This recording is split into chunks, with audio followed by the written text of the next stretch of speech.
Hello guys, जो मित्रों biotechnology ની અંદર ઉત્સેચકોની અંદર ઘણા બધા ઉત્સેચકોનો ઉપયોગ થતો હોય છે।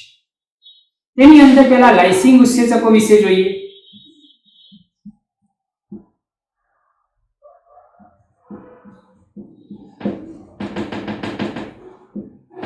તો લાઇસિસ ઉત્સેચકો એટલે કે પાચિત ઉત્સેચકો। તો જનીન વિદ્યાની અંદર આપણે ઈચ્છિત જનીન ઈચ્છિત ડીએનએ ને પ્રાપ્ત કરવા માટે કોષમાંથી ડીએનએ નું અલગીકરણ કરવામાં આવે છે। તો ડીએનએ ના અલગીકરણ માટે લાઇસિસ ઉત્સેચકનો ઉપયોગ થાય છે। ડીએનએ ના અલગીકરણ માટે તો કોષમાંથી ડીએનએ ને અલગ કરવો હોય તો કોષની અંદર રહેલા અન્ય મટીરીયલનું પાચન કરવું પડે, સિવાય કે ડીએનએ, તો જ આપણે ડીએનએ ને આપણે પ્રાપ્ત કરી શકીએ છીએ। તો કોષની રસ્તામાં શું હોય છે? માની લો કે કોઈ પણ કોષ હોય તો કોષની રસ્તામાં તેની સેલ વોલ હોય છે। તો પહેલા આપણે કોષ દિવાલનું પાચન કરવું પડે। કોષ દિવાલનું પાચન કરવા માટે માની લો કે વનસ્પતિ કોષ હોય તો આપણે સેલ્યુલોઝ ઉત્સેચક કે પેક્ટિનેજ ઉત્સેચકનો આપણે ઉપયોગ કરીએ છીએ। સેલ્યુલોઝ અને પેક્ટિનેજ ઉત્સેચક દ્વારા આપણે વનસ્પતિ કોષની કોષ દિવાલને આપણે દૂર કરતા હોઈએ છીએ। માની લો કે કોઈ ફૂગ કોષ, કોઈ યીસ્ટ હોય તો આપણને ખબર છે કે ફૂગની કોષ દિવાલ કાઇટિનની બનેલી હોય છે, તો ત્યાં કાઇટિનેજ ઉત્સેચક વપરાય છે। માની લો કે કોઈ બેક્ટેરિયલ કોષ છે તો બેક્ટેરિયા માટે લાઇસોઝાઇમ ઉત્સેચકનો ઉપયોગ થાય છે।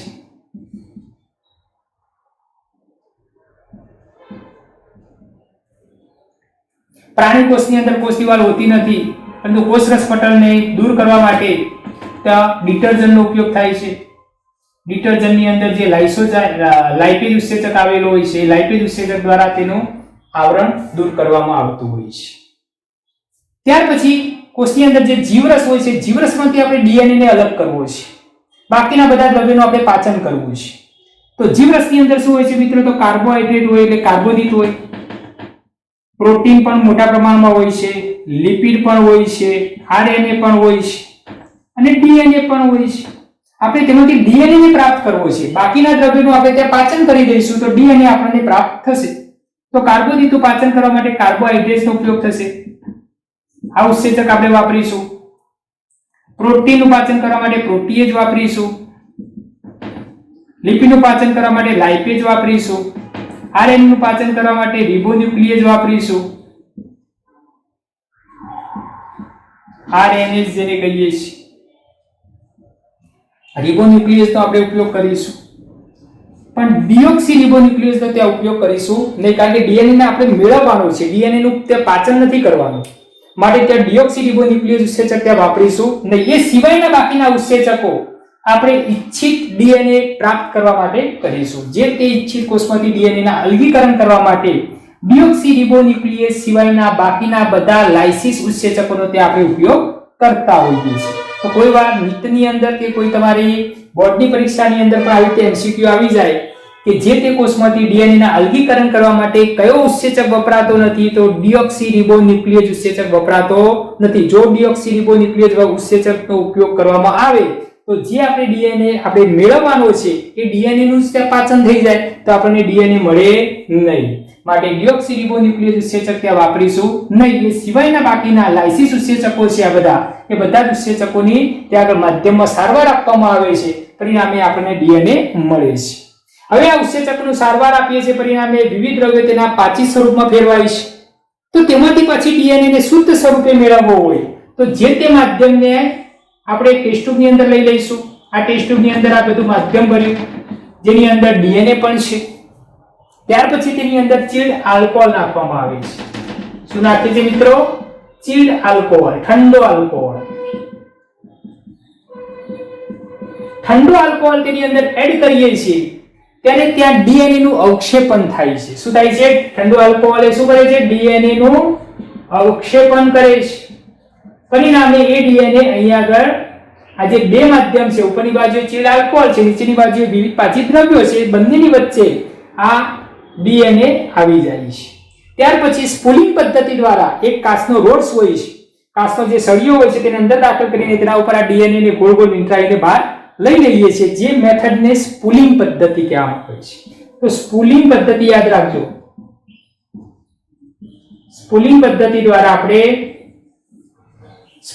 આપણે ડીએનએ ને શું કરીએ છીએ તે માધ્યમથી બહાર કાઢતા હોઈએ છીએ.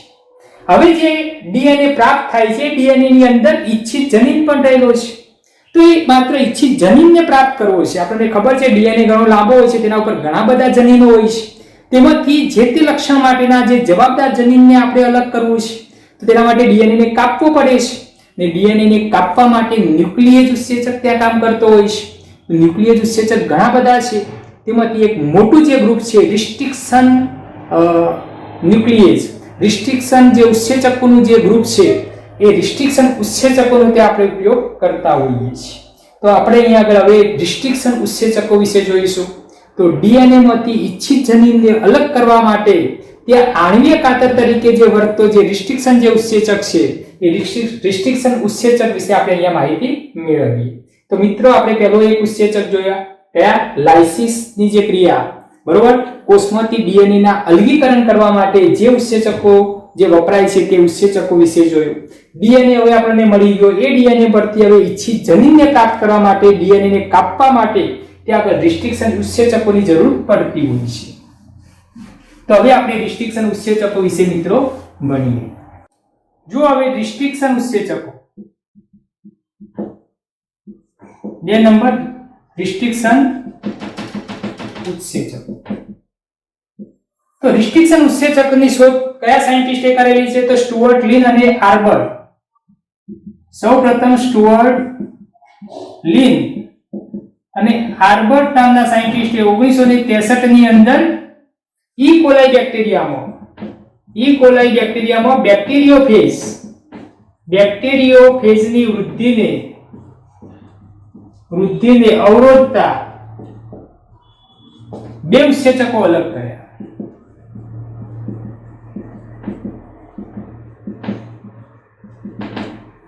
મિત્રો, રિસ્ટ્રિક્શન ઉત્સેચક એક ન્યુક્લિયેજ પ્રકારના ઉત્સેચક છે. ન્યુક્લિયેજ ગ્રુપની અંદર જે મોટું જે ઉત્સેચકનું ગ્રુપ છે તે રિસ્ટ્રિક્શન ઉત્સેચકોનું છે. રિસ્ટ્રિક્શન ઉત્સેચકની શોધ કેવી રીતે થયેલી છે? તો સ્ટુઅર્ટ લિન અને આલ્બર્ટ નામના સાયન્ટિસ્ટે 1963 ની અંદર ઈ કોલાઈ બેક્ટેરિયાની અંદર બેક્ટેરિયોફેજની વૃદ્ધિને અવરોધતા બે ઉત્સેચકો તેને અલગ કર્યા. એમાંનો એક જે ઉત્સેચક હતો એ ઈ કોલાઈની અંદર ડીએનએ ની અંદર મિથાઇલ ગ્રુપ એડ કરતો હતો. તો એક જે ઉત્સેચક હતો એ મિથાઇલ ગ્રુપ એડ કરવા માટે જવાબદાર હતો. અને જે બીજો રિસ્ટ્રિક્શન એન્ડોન્યુક્લિયેજ ઉત્સેચક હતો, એ ડીએનએ ને કાપવા માટે જવાબદાર હતો. તો બીજો છે તે ડીએનએ ને કાપવા માટે જવાબદાર છે. તો ઈ કોલાઈની અંદર બેક્ટેરિયોફેજની વૃદ્ધિને અવરોધવી હોય તો એક તો ડીએનએ ની અંદર એક મિથાઇલ ગ્રુપ એડ કરવું પડે, અથવા તો ડીએનએ ને શું કરવું પડે? કાપવો પડે. કોનો ડીએનએ? તો બેક્ટેરિયોફેજનો ડીએનએ. તો બેક્ટેરિયા માની લો કે છે અને આ બેક્ટેરિયા ઉપર નકતો બેક્ટેરિયોફેજ છે.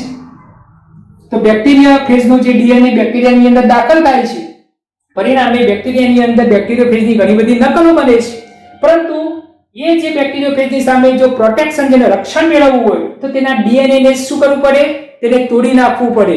ડીએનએ ને જો આપણે દૂર કરી દઈએ તો ત્યાં બેક્ટેરિયોફેજની વૃદ્ધિ થશે નહીં. તો ઈ કોલાઈ બેક્ટેરિયાની અંદર બેક્ટેરિયોફેજની જે વૃદ્ધિને અવરોધવા માટે ત્યાં આગળ બે ઉત્સેચકો અલગ કરવામાં આવેલા છે. એક ઉત્સેચક છે તે ડીએનએ ની અંદર મિથાઇલ ગ્રુપ એડ કરે છે, ને બીજો એક ઉત્સેચક છે તે ડીએનએ ને શું કરે છે? કાપવા માટે જવાબદાર છે.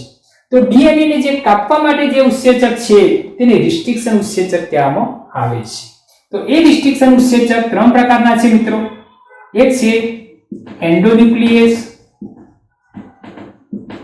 બીજો છે તે એક્ઝોન્યુક્લિયેજ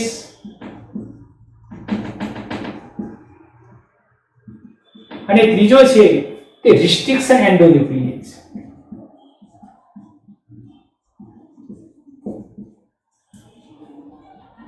અહીંયા રિસ્ટ્રિક્શન ઉત્સેચકો ત્રણ પ્રકારના એન્ડોન્યુક્લિયેજ એટલે કે રિસ્ટ્રિક્શન એન્ડોન્યુક્લિયેજ ઉત્સેચક આપણે કહીશું.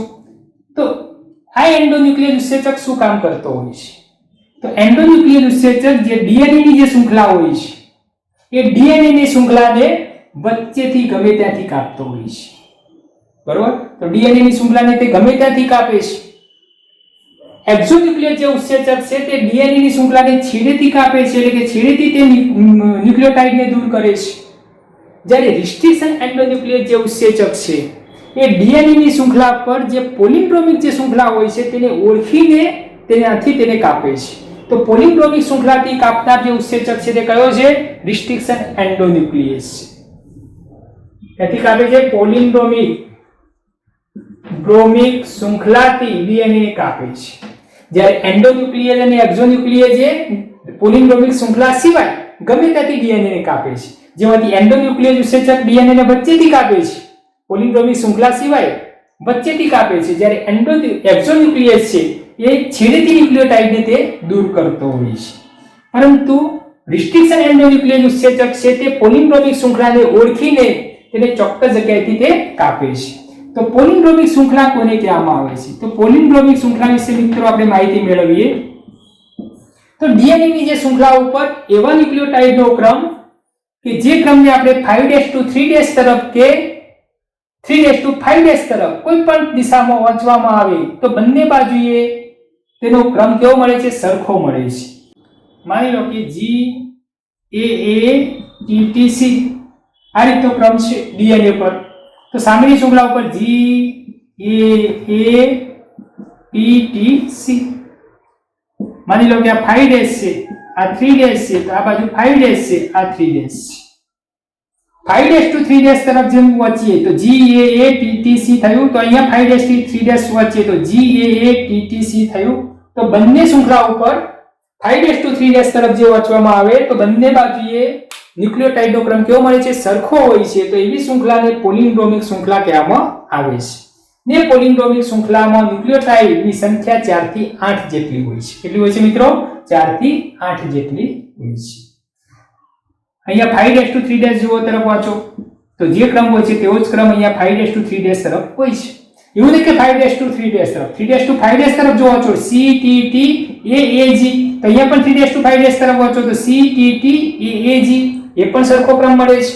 તો ડીએનએ ની જે બંને શૃંખલાઓ છે એની અંદર 5' to 3' કે 3' to 5' તરફ વાંચતો ન્યુક્લિયોટાઇડનો ક્રમ જો સરખો મળે તો એવી ડીએનએ ની જે શૃંખલા હોય છે એ શૃંખલાને પોલિન્ડ્રોમિક શૃંખલા તરીકે આપણે ઓળખીએ છીએ.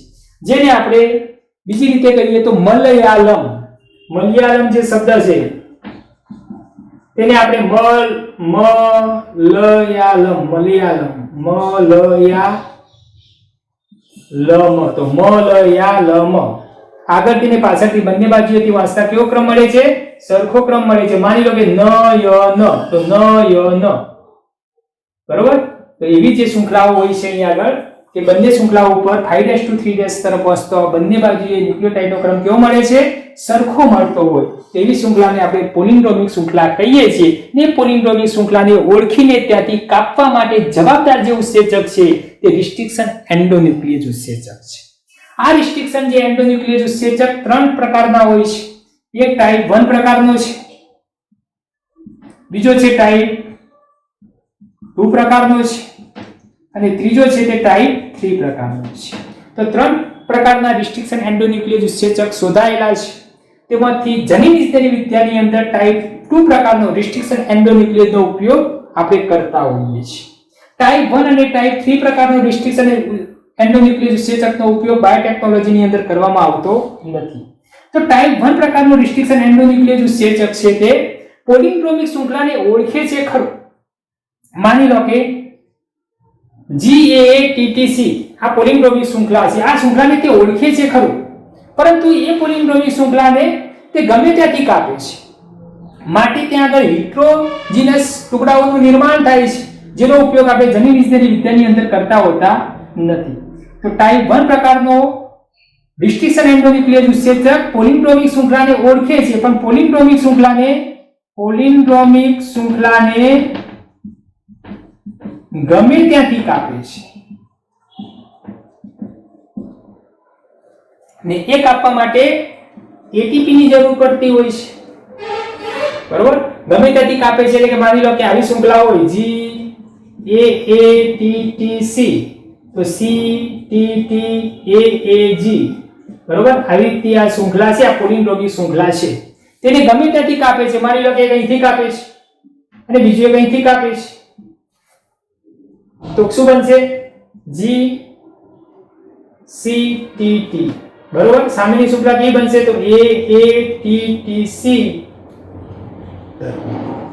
એ જી, આવી શૃંખલા બને. તો અહીંયા ટીટી છે તો અહીંયા એ છે, આવું ના આવવું જોઈએ, સેમ આવવું જોઈએ, બરોબર. બંને સે શૃંખલાઓ બની. આ જે બે શૃંખલાઓ છૂટી પડી, અહીંયાથી કાપ્યો એક અહીંથી કાપ્યો, એ બીજો એક અહીંથી કાપ્યો, તો બંને શૃંખલાઓ છૂટી પડવાની. બંને શૃંખલાઓની અંદર અહીંયા જેવો ક્રમ છે તેવો જ ક્રમ અહીંયા હોવો જોઈએ. તો જ એવે જે છેડાઓ છે તેનો ઉપયોગ આપણે જનીન ઇજનેરી વિદ્યા એટલે કે પુનઃસંયોજિત ડીએનએ બનાવવા માટે તેનો ઉપયોગ કરતા હોઈએ છીએ. પરંતુ અહીંયા આગળ કેવા છેડાઓ બને છે? હિટ્રોજીનસ છેડાઓનું નિર્માણ થાય છે, બરોબર. હોમોજીનસ છેડાઓ બનતા નથી, માટે આવા ટુકડાઓનો ઉપયોગ આપણે જનીન ઇજનેરી વિદ્યામાં કરી શકીશું નહીં. ટાઈપ 3 પ્રકારનો જે રિસ્ટ્રિક્શન એન્ડોન્યુક્લિયર વિશેષક છે એ પણ પોલિન્ડ્રોમિક શૃંખલાને ઓળખે તો છે, પરંતુ તેને છેડેથી કાપે છે. તો પોલિન્ડ્રોમિક શૃંખલાને ક્યાંથી કાપે છે? પોલિન્ડ્રોમિક શૃંખલાને છેડેથી કાપે છે, એટલે કે જે તેનું રિસ્ટ્રિક્શન સાઇટ છે તેનાથી 25 બેઝ પેર દૂર સુધી તેને કાપી શકે છે. જ્યારે ટાઈપ 1 પ્રકાર છે તેમાં રિસ્ટ્રિક્શન સાઇટ થી 1000 બેઝ પેર દૂર સુધી તેને કાપી શકતો હોય છે. અહીંયા પણ એટીપી ની જરૂર પડતી હોય છે ને તે ક્યાંથી કાપે છે? તો પોલિન્ડ્રોમિક શૃંખલાને છેડેથી કાપે છે. માની લો કે આ પોલિન્ડ્રોમિક શૃંખલા આવી રીતે છે,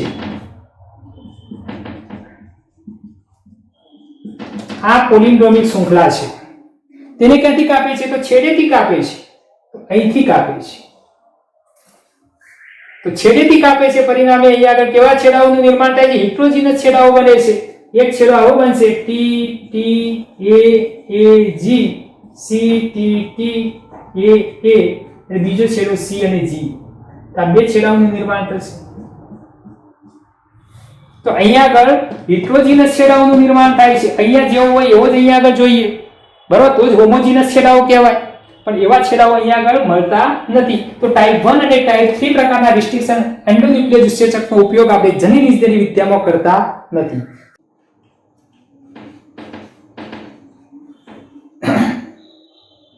મિત્રો, ટાઈપ 2 પ્રકારનો જે રિસ્ટ્રિક્શન એન્ડોન્યુક્લિયેઝ એ પણ પોલિન્ડ્રોમિક શૃંખલાને ઓળખે છે. એ પોલિન્ડ્રોમિક શૃંખલાને ઓળખીને તેના નિશ્ચિત સ્થાનેથી કાપે છે. ગમે તે સ્થાનેથી કાપતો નથી, નિશ્ચિત સ્થાનેથી કાપે છે. માની લો કે એક પોલિન્ડ્રોમિક શૃંખલાની વાત કરીએ તો જી એ ટી ટી સી, તો સી એ હોય તો સામે ટી ટી એ જી.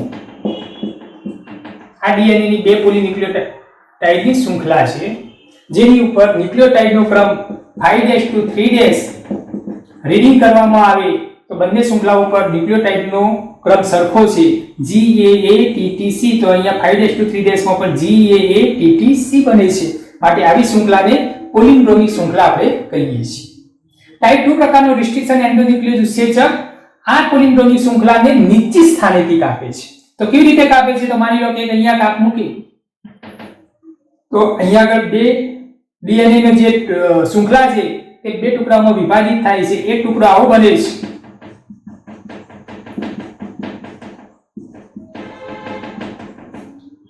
હવે બે ટુકડાઓનું નિર્માણ થાય છે.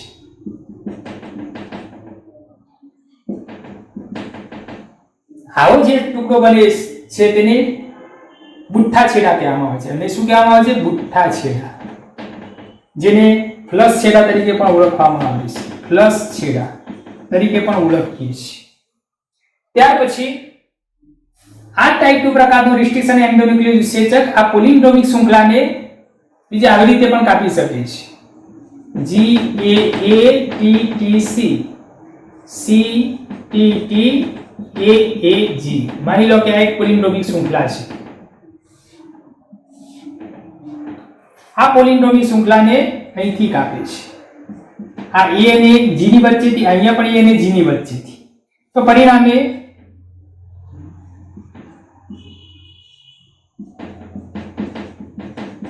એક આવી શૃંખલા બને છે, બીજી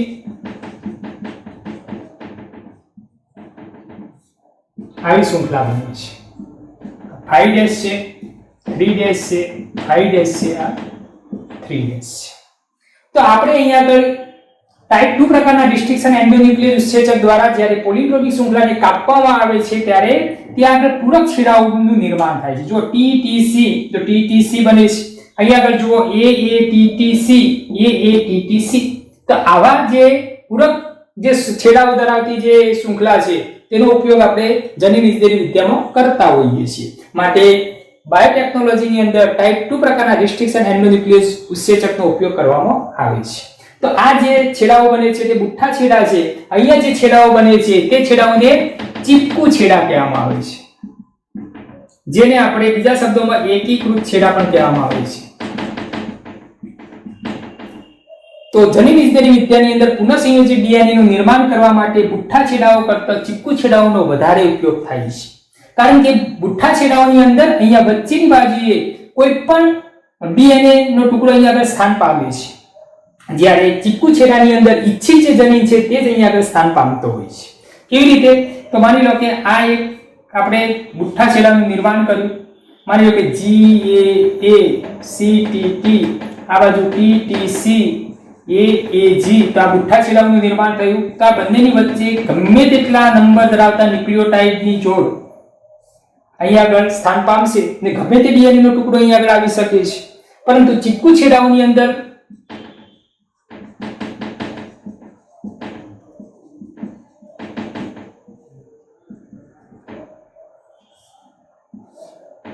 ગમે તે ડીએનએ નો ટુકડો નહીં આવે, પરંતુ ઈચ્છિત જે ડીએનએ નો ટુકડો છે એ જ આવશે. ને ત્યાં આગળ જે ન્યુક્લિયોટાઇડનો જે ક્રમ છે તો T હશે તો અહીંયા A T T, A હશે તો T T A A. આવો જે ઈચ્છિત જનીન ધરાવતો જે ડીએનએ નો ટુકડો છે તે જ માત્ર અહીંયા આગળ શું થતો હોય છે? સ્થાન પામતો હોય છે. આ સ્થાન પામે છે. ગમે તે ડીએનએ નો ટુકડો ત્યાં આગળ ગોઠવાઈ શકતો નથી. માટે જનીન ઇજનેરી વિદ્યાની અંદર પુનઃસંયોજિત ડીએનએ નું નિર્માણ કરવા માટે આપણે ચીપકુ છેડાનો ઉપયોગ કરતા હોઈએ છીએ.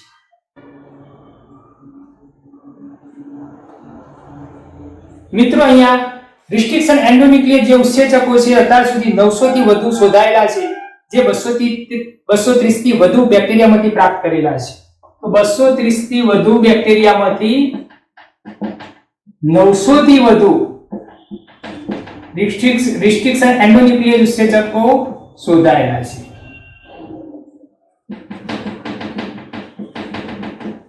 જેમાંથી સૌપ્રથમ શોધાયેલો જે રિસ્ટ્રિક્શન એન્ડોન્યુક્લિયર ઉત્સેચક છે તે HIND2 છે. HIND2 એ હિમોફિલસ ઇન્ફ્લુએન્ઝા જે બેક્ટેરિયા છે, હિમોફિલસ ઇન્ફ્લુએન્ઝા આ જે બેક્ટેરિયા છે એ બેક્ટેરિયામાંથી પ્રાપ્ત કરવામાં આવેલો રિસ્ટ્રિક્શન એન્ડોન્યુક્લિયર ઉત્સેચક છે, જેનું સૌપ્રથમ આઇસોલેશન સ્મિથ વિલ્કોક્સ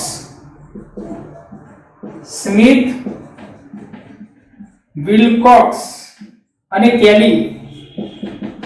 કેલી નામના સાયન્ટિસ્ટે સૌપ્રથમ હિમોફિલસ ઇન્ફ્લુએન્ઝામાંથી HIND2 ને આઇસોલેટ કરેલો છે. તો સૌપ્રથમ શોધાયેલો રિસ્ટ્રિક્શન એન્ડોન્યુક્લિયર ઉત્સેચક કયો છે? HIND2 છે. બરાબર. કયા બેક્ટેરિયામાંથી શોધાયેલો છે? તો હિમોફિલસ ઇન્ફ્લુએન્ઝા બેક્ટેરિયામાંથી શોધાયેલો છે. કયા સાયન્ટિસ્ટોએ તેનું સૌપ્રથમ આઇસોલેશન કરેલું છે? તો સ્મિથ વિલ્કોક્સ એન્ડ કેલી નામના સાયન્ટિસ્ટે હિમોફિલસ ઇન્ફ્લુએન્ઝામાંથી સૌપ્રથમ HIND2 નું આઇસોલેશન કરેલું છે. આ HIND2 જ્યારે આઇસોલેટ થયો તેના 5 વર્ષ પછી તેની લાક્ષણિકતાઓ આપવામાં આવેલી હતી. 5 વર્ષ પછી તેની લાક્ષણિકતાઓ આપવામાં આવી હતી. હવે આપણે રિસ્ટ્રિક્શન એન્ડોન્યુક્લિયર ઉત્સેચકનું નામકરણ કેવી રીતે થાય છે? તો રિસ્ટ્રિક્શન એન્ડોન્યુક્લિયસનું નામકરણ આપણે ઇસેરિસિયા કોલાઈ જે બેક્ટેરિયામાંથી પ્રાપ્ત કરેલો E. coli 1 નામનો જે ઉત્સેચક છે એ કયા બેક્ટેરિયામાંથી? ઇસેરિસિયા કોલાઈ, E. coli RY13 માંથી પ્રાપ્ત કરેલો છે. તો E એ શું? ઇસેરિસિયા કોલાઈ એ જે તે બેક્ટેરિયાનું સાયન્ટિફિક નામ છે તેમાં પ્રજાતિનું નામ ઇસેરેસિયા કોલાઈ એક જાતિનું નામ છે ને RY30 એ તેની સ્ટેટ છે. તો પ્રજાતિના નામમાંથી એક અક્ષર લેવામાં આવે છે, જે જાતિનું નામ છે તેમાંથી બે અક્ષર લેવામાં આવે છે CO, અને જે તેની સ્ટેટ છે તેમાંથી એક અક્ષર લેવામાં આવે છે. ને 1 એ જે તે બેક્ટેરિયામાંથી સૌપ્રથમ શોધાયેલો ઉત્સેચક છે. ધારો કે E કોડ 2 તો જે તે બેક્ટેરિયામાંથી જે બીજા નંબર જે આઇસોલેટ થયેલો રિસ્ટ્રિક્શન એન્ડોન્યુક્લિયસ છે માટે તેને 2 નંબર આપવામાં આવેલો છે. તો આવી રીતે રિસ્ટ્રિક્શન એન્ડોન્યુક્લિયસનું નામકરણ થાય છે. જે તે બેક્ટેરિયાનું જે સાયન્ટિફિક નામ છે તેમાં પ્રજાતિના નામમાંથી આપણે એક અક્ષર લઈએ છીએ, જ્યારે જાતિના નામમાંથી બે અક્ષર લઈએ છીએ, ને ત્યાર પછી R એ જે તે સ્ટેટ બતાવે છે કે કઈ સ્ટેટમાંથી જે તે રિસ્ટ્રિક્શન એન્ડોન્યુક્લિયસનું આઇસોલેશન કરેલું છે. જે તે બેક્ટેરિયામાંથી જે પહેલો ઇન્વેસ્ટિગેશન થયેલો જે ઉત્સેચક હશે તો માટે 1 નંબર આપીએ છીએ, બીજા નંબરનો જે ઇન્વેસ્ટિગેશન થયેલો હશે તો તેનો 2 નંબર ત્યાં આગળ લખીએ છીએ. આ રીતે રિસ્ટ્રિક્શન એન્ડોન્યુક્લિયસ ઉત્સેચકોનું નામકરણ થતું હોય છે. ત્યાર પછી જનીન ઇજનેરી વિદ્યાની અંદર અન્ય ઉત્સેચકો પણ ઉપયોગ કરવામાં આવતો હોય છે. તો અન્ય કયા ઉત્સેચકો આપણે બાયોટેકનોલોજીની અંદર ઉપયોગ કરતા હોઈએ છીએ? તો ત્રીજો આપણે ડીએનએ લાઇગેજ વિશે જોઈએ. ડીએનએ લાઇગેજનો ઉપયોગ થાય છે. બીજો આલ્કલાઇન ફોસ્ફેટેઝનો ઉપયોગ થાય છે. આલ્કલાઇન ફોસ્ફેટેઝનો ઉપયોગ થાય છે. પાંચમો ડીએનએ પોલિમરેઝનો ઉપયોગ થાય છે. ડીએનએ પોલિમરેઝનો ઉપયોગ થાય છે. ત્યાર પછી પોલીન્યુક્લિયોટાઇડ કાઇનેઝનો ઉપયોગ થાય છે. પોલીન્યુક્લિયોટાઇડ કાઇનેઝનો ઉપયોગ થાય છે. ત્યાર પછી ટર્મિનલ ટ્રાન્સફરેઝનો ઉપયોગ થાય છે. ત્યાર પછી છેલ્લો રિબોન્યુક્લિએજ એસ નો ઉપયોગ થાય છે. રિબોન્યુક્લિએજ એચ. તો આ બધા ઉત્સેચકોનો પણ ઉપયોગ આપણે જનીન ઇજનેરી વિદ્યાની અંદર કરતા હોઈએ છીએ. તો ડીએનએ જે લાઇગેજ છે, ડીએનએ લાઇગેજ ઉત્સેચક એ ઇચ્છિત જનીનને પ્લાઝમિડની સાથે જોડીને પુનઃસંયોજિત ડીએનએ નું નિર્માણ કરવા માટે જવાબદાર છે. માની લો કે આ એક ડીએનએ નો ટુકડો છે, આ બીજો ડીએનએ નો ટુકડો છે. તો આ બંને ટુકડાઓને જોડવા માટે જવાબદાર જે ઉત્સેચક છે તે કયો છે? ડીએનએ લાઇગેજ છે. કયો છે મિત્રો? ડીએનએ લાઇગેજ. સૌથી વધારે ઉપયોગમાં આવતો ડીએનએ લાઇગેજ T4 ડીએનએ લાઇગેજ છે, જે ફેજ T4 માંથી અનકોડ થયેલો છે. T4 ડીએનએ લાઇગેજ એ ફેજ T4 માંથી અનકોડ થયેલ છે. તો ડીએનએ લાઇગેજ ઉત્સેચક એ બે ડીએનએ ના ટુકડાઓને જોડવાની ક્રિયા સાથે સંકળાયેલો છે. ડીએનએ ને કાપવા માટે આપણે આણ્વીય કાતર તરીકે વર્તતો જે ઉત્સેચક રિસ્ટ્રિક્શન એન્ડોન્યુક્લિયસ, બરોબર. ડીએનએ ને જોડવા માટે જવાબદાર ઉત્સેચક ડીએનએ લાઇગેજ, જે એક સોયનું કામ કરે છે. તો કાતર તરીકે વર્તતો રિસ્ટ્રિક્શન એન્ડોન્યુક્લિયસ અને સોય તરીકે વર્તતો ડીએનએ લાઇગેજ. ત્યાર પછી આલ્કલાઇન ફોસ્ફેટેઝ. આલ્કલાઇન ફોસ્ફેટેઝ ઉત્સેચક એ ફોસ્ફેટ ગ્રુપને ડીએનએ પરથી દૂર કરે છે. માની લો કે આ જે પ્લાઝમિડ છે, આ પ્લાઝમિડને કાપવા માટે ન્યુક્લિએજ ઉત્સેચકનો ઉપયોગ થાય છે. ન્યુક્લિએજ ઉત્સેચક આ પ્લાઝમિડને કાપે છે, પરિણામે જે તે પ્લાઝમિડ આવી રીતે રેખીય બને છે. કેવો બને છે? રેખીય બનતો હોય છે. જે વર્તુળીય હતો તેમાંથી કેવો બની જાય છે? રેખીય બને છે. તેની અંદર 3' છેડો ને 5' છેડો હોય છે. 3' છેડે OH હોય છે, 5' છેડે ફોસ્ફેટ આવેલો છે. સામેની શૃંખલામાં 3' છેડો, આ 5' છેડો, તો 5' છેડે અહીંયા ફોસ્ફેટ હશે, 3' છેડે શું હશે? OH હોય છે. તો જે 5' છેડે જે ફોસ્ફેટ હોય છે, એ ફોસ્ફેટને ત્યાંથી દૂર કરવા માટે આલ્કલાઇન ફોસ્ફેટેઝ ઉત્સેચકનો ઉપયોગ કરવામાં આવે છે. જો ફોસ્ફેટને દૂર ન કરીએ તો ફરી પાછો આ જે રેખીય ડીએનએ છે ફરી પાછો જોડાઈને વર્તુળીય ડીએનએ નું નિર્માણ કરી દે છે. તો પ્લાઝમિડ ને આપણે કાપીએ છીએ ત્યાર પછી તેને રેખીય સ્વરૂપમાં રાખવા માટે આલ્કલાઇન ફોસ્ફેટેઝ ઉત્સેચક તે આપણે ઉપયોગ કરતા હોઈએ છીએ. તો આલ્કલાઇન ફોસ્ફેટેઝ ઉત્સેચક એ ડીએનએ ની શૃંખલા પરથી ફોસ્ફેટને શું કરે છે? દૂર કરવા માટે જવાબદાર છે. તો આ ફોસ્ફેટને અહીંથી દૂર કરી દેવામાં આવે તો એ શૃંખલા ફરી ત્યાં જોડાઈ શકશે નહીં. ત્યાર પછી ડીએનએ પોલિમરેઝ.